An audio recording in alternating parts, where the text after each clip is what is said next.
वो एक अंधेरे से भरा हुआ भयानक जंगल था। चारों ओर घने पेड़ और भयानक धुंध छाई हुई थी। एक घने पेड़ के नीचे एक लड़का बैठा था। वो आंखें बंद किए जमीन पर गोल घेरा बनाकर कुछ भयावह मंत्र पढ़ रहा था। तभी धुंध में एक अजीब सी हलचल होती है। एक भयानक कलात्मक आकृति काले धुएं में बदल जाती है और उसी धुएं से एक खूबसूरत लेकिन खौफनाक लड़की प्रकट होती है। वो धीरे धीरे चलती हुई गोल घेरे में दाखिल होती है। अपनी आंखें खोलो, तुमने मुझे सिद्ध कर लिया है अर्जुन। कौन हो तुम? जिसे सिद्ध करने के लिए तुम 3 दिन से भूखे और प्यासे हो, जिसके लिए न तुमने यहाँ की बेतहाशा ठंड की परवाह की, ना इस भयानक सन्नाटे और वीरानी की। उसे नहीं पहचानते? वो लड़की अर्जुन के और करीब आ जाती है। उसकी मुस्कान अब भयावह हो चुकी है। मैं कर्ण पिशाचिनी हूँ। बोलो अर्जुन, क्या चाहते हो? अर्जुन की आंखों में अचानक नफरत उभर आती है। बदला।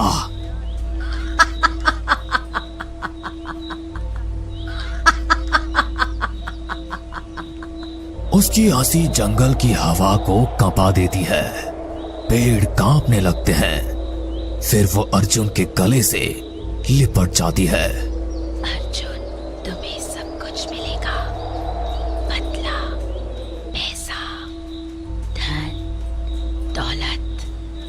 बस याद रखना, मैं तुम्हें वो सब कुछ दूंगी जो तुम चाहते हो, लेकिन तुम्हें भी मुझे वो सब कुछ देना होगा जो मैं चाहती हूँ। क्या तुम्हें मंजूर है? हाँ, मुझे मंजूर है। कर्ण पिशाचिनी खतरनाक मुस्कान के साथ आगे बढ़ती है।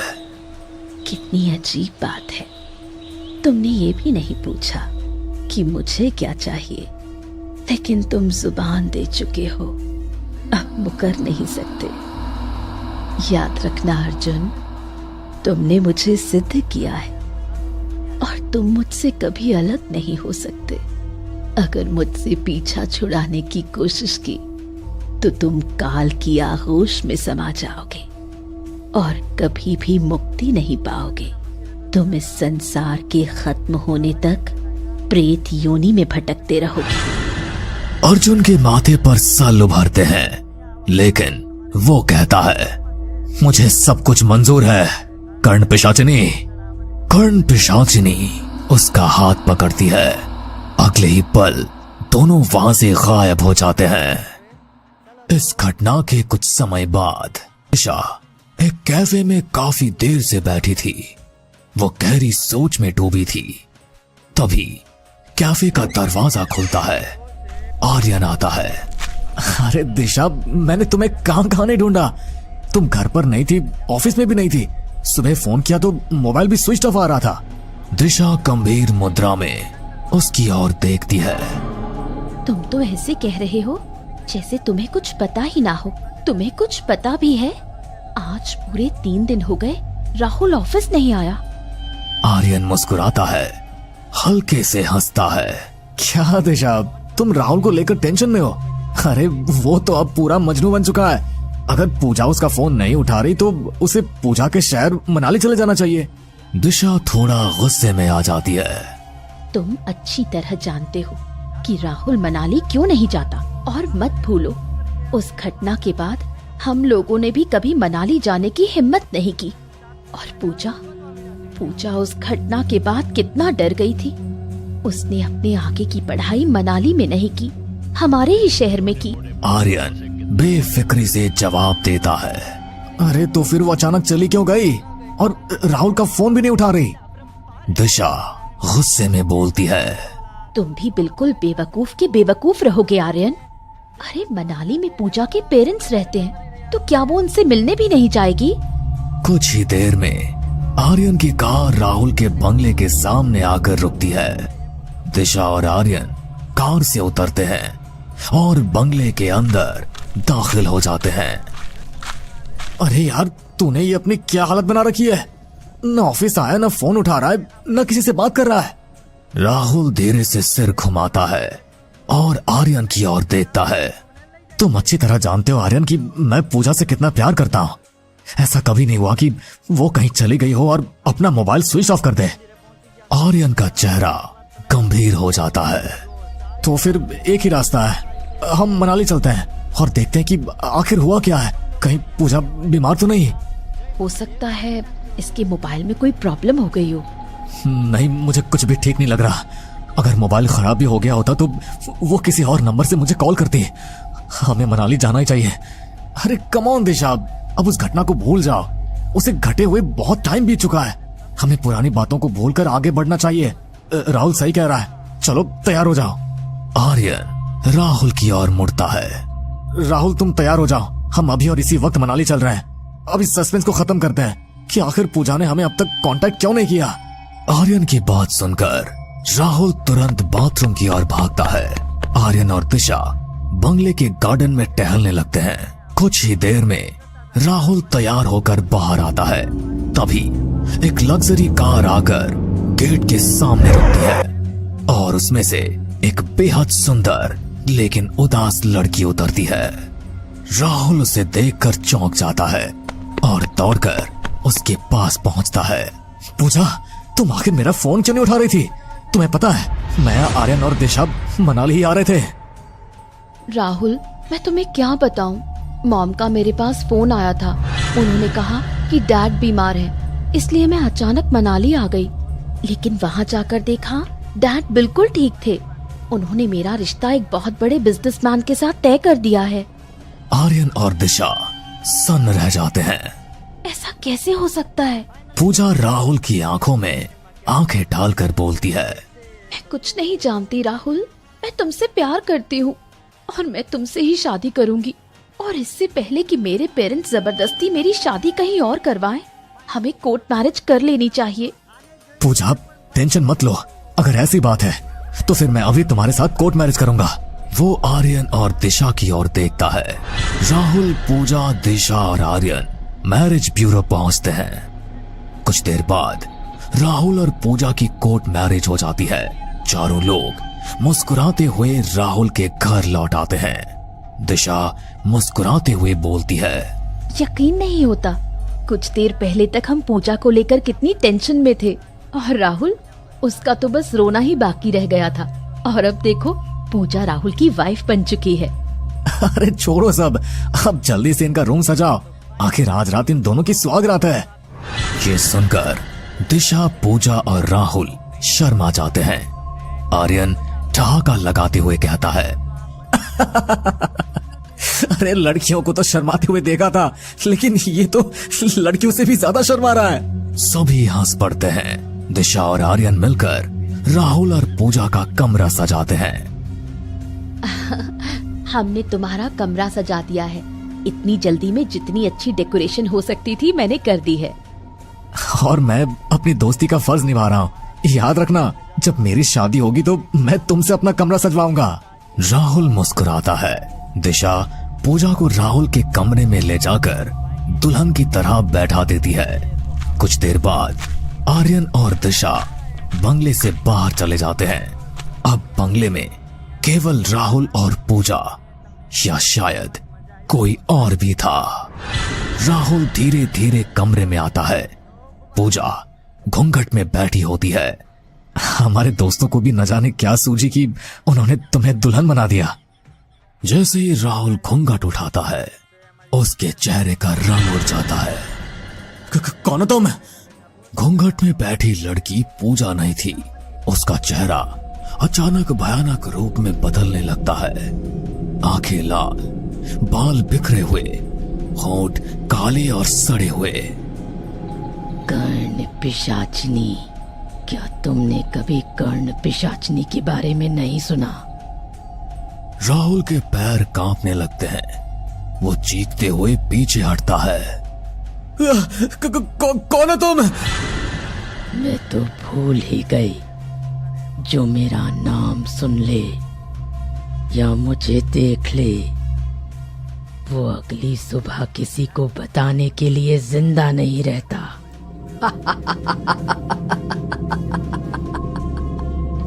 उसके दांत नुकीले और बाहर निकल आते हैं।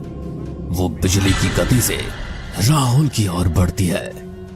अगले ही पल उसके दांत राहुल की गर्दन में धंसा देती है। राहुल के मुंह से हल्की चीख निकलती है। फिर सन्नाटा कमरे में गूंजती है सिर्फ उसकी हड्डियां चटकने की आवाज। कुछ देर बाद राहुल की लाश जमीन पर पड़ी होती है। कर्ण पिशाचिनी खून से सने होठों के साथ लाश को घूरती है। वो हंसती है और अगले ही पल काले धुएं में बदलकर गायब हो जाती है। आर्यन और दिशा बंगले पर आते हैं। बंगले के अंदर कुछ अजीब सा सन्नाटा है। मुझे कुछ गड़बड़ लग रही है। दोनों जैसे राहुल के कमरे की ओर जाते हैं, सामने का दृश्य देखकर दिशा चीख पड़ती है। ओह माय गॉड, आखिर राहुल को किसने मारा? आर्यन स्तब्ध हो जाता है। कुछ पल तक कुछ भी बोल नहीं पाता। सुनो, पूजा कहीं नजर नहीं आ रही। जल्दी से ढूंढो, कहीं पूजा भी तो। आर्यन पूरे बंगले में पूजा को ढूंढने लगता है, लेकिन वो कहीं नहीं मिलती। दिशा राहुल की लाश के सामने फूट फूट कर रो रही होती है। पूजा कहीं नहीं है। पूजा का इस तरह अचानक गायब हो जाना और राहुल की हत्या, आखिर ये सब कैसे हो गया? आर्यन तुरंत पुलिस को कॉल करता है। इंस्पेक्टर आता है। ये तुम्हारा क्या लगता था? ये मेरा दोस्त था सर। इंस्पेक्टर लाश को देखता है। माथे पर चिंता की लकीरें उभरती है। ऐसा लगता है जैसे इसके शरीर से एक एक बूंद खून चूस लिया हो। इसका चेहरा सफेद पड़ चुका है। इस तरह की हत्या मैंने अपने करियर में पहली बार देखी है। वो कमरे की सजावट को देखता है। कमरा ऐसे सजा हुआ है जैसे सुहागरात का सेटअप हो। आर्यन, सारी बात बताओ। आर्यन इंस्पेक्टर को पूरी घटना बताता है। घटना सुनकर इंस्पेक्टर गहरी सोच में डूब जाता है। जो भी हो, हमें लाश को पोस्टमार्टम के लिए भेजना होगा। और हाँ, तब तक के लिए इस बंगले को सील कर दिया जाएगा। पुलिस राहुल की लाश को स्ट्रेचर पर रखकर बाहर ले जाती है। आर्यन और दिशा टूटे हुए खड़े होते हैं। बंगले का गेट जोर से बंद होता है। बाहर सील की पट्टियां चिपका दी जाती है। शाम को दिशा उदास बैठी हुई थी और आर्यन के चेहरे पर एक अजीब बेचैनी अभी भी तैर रही थी। दिशा, मुझे कुछ भी ठीक नहीं लग रहा। कुछ बहुत गड़बड़ है। पूजा का अचानक गायब हो जाना, राहुल की मौत और अब ये सब। आखिर पूजा राहुल को कैसे मार सकती है? आर्यन की आवाज भर्रा जाती है। क्या तुम्हें यकीन है कि पूजा ने राहुल को मारा होगा? वो तो उससे प्यार करती थी आर्यन। मुझे तो लगता है जिसने राहुल की हत्या की है उसी ने पूजा को भी मारकर कहीं छुपा दिया है। जो भी हो, हमें पूजा के पेरेंट्स को इन्फॉर्म तो करना ही होगा। वो कांपते हाथों से मोबाइल उठाता है, नंबर डायल करता है, फिर एक और, लेकिन एक एक करके सारे नंबर स्विच ऑफ। अब बहुत हो गया, हमें मनाली चलना ही होगा। कुछ तो है जो हमारी समझ से बाहर है। अगली सुबह ठंडी हवा में कार के पहिए पहाड़ियों से होकर एक सुंदर कॉलोनी के बाहर रुकते हैं। जिस बंगले के सामने आर्यन और दिशा की गाड़ी खड़ी हुई थी वही था पूजा का घर, लेकिन उसके बाहर कुछ लटका हुआ था। आर्यन, देखो, यहाँ तो ताला लगा है। आर्यन कुछ कहने ही वाला होता है कि तभी एक बूढ़ा व्यक्ति पीछे से आवाज देता है। आप दोनों कौन हैं? हम पूजा के दोस्त हैं। तो क्या आपको नहीं पता? पूजा और उसके परिवार के साथ तो बहुत ही बुरा हुआ है। बुरा? आप कहना क्या चाहते हैं? बेटा, कुछ दिनों पहले पूजा के माता पिता की अचानक मौत हो गई थी और उसके अगले ही दिन पूजा की लाश उसी के घर पर मिली। उसके शरीर में एक बूंद खून भी नहीं बचा था। आर्यन और दिशा जैसे समय के बाहर खड़े हो गए। पूजा की लाश आज भी हॉस्पिटल की मोर्चरी में रखी हुई है। बूढ़ा वहां से चला जाता है। आर्यन, ये क्या बोल रहा था वो पूजा मर चुकी है? अगर पूजा 3 महीने पहले मर चुकी थी तो फिर कल जो लड़की हमारे सामने थी जिसने राहुल के साथ शादी की, वो कौन थी? उसका गला सूख जाता है। मेरे तो दिमाग ने काम करना बंद कर दिया है। हमें हॉस्पिटल जाना होगा। कुछ ही देर में दिशा और आर्यन मनाली के अस्पताल की मोर्चरी में खड़े थे। माहौल भारी था। दीवारें जैसे किसी रहस्य को छुपा रही थी। दरवाजा चरमराता है। एक शराबी चौकीदार लड़खड़ाता हुआ अंदर आता है। अरे रात को चैन से सोने भी नहीं देते, चलो मेरे साथ आओ। वो दोनों को एक साइलेंट रूम में ले जाता है। वहां भयानक सन्नाटा बस रहा होता है। उस रूम में एक्सीडेंट और हादसों में मरे लोगों की लाशें रखी थी। चौकीदार आगे बढ़कर एक फ्रीजर खोलता है और एक लाश बाहर निकालता है। यही है। दिशा और आर्यन की नजर जैसे थम जाती है। आंखें फटी की फटी रह जाती है। इसका मतलब वो बूढ़ा सही कह रहा था। पूजा की तो पहले ही मौत हो गई थी, तो फिर कल जिस पूजा की शादी राहुल से हुई थी वो कौन थी? आर्यन कुछ कहने वाला होता है, तभी पूजा की वहीं पड़ी हुई लाश अपने आंखें खोल देती है और धीरे धीरे उठकर खड़ी हो जाती है। पूजा और आर्यन दोनों चीख उठते हैं।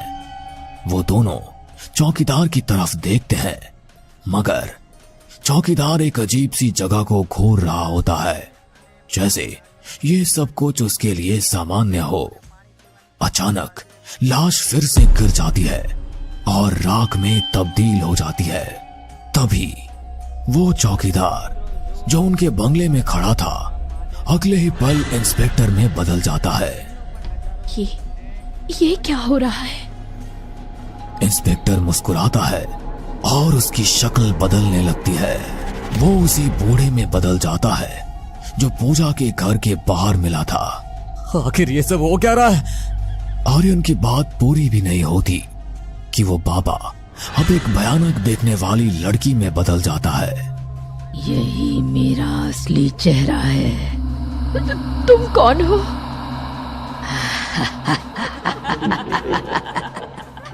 कर्ण पिशाचिनी। राहुल को जिसने मारा वो भी मैं ही थी। जो इंस्पेक्टर उसकी मौत की जांच के लिए आया था वो भी मैं थी।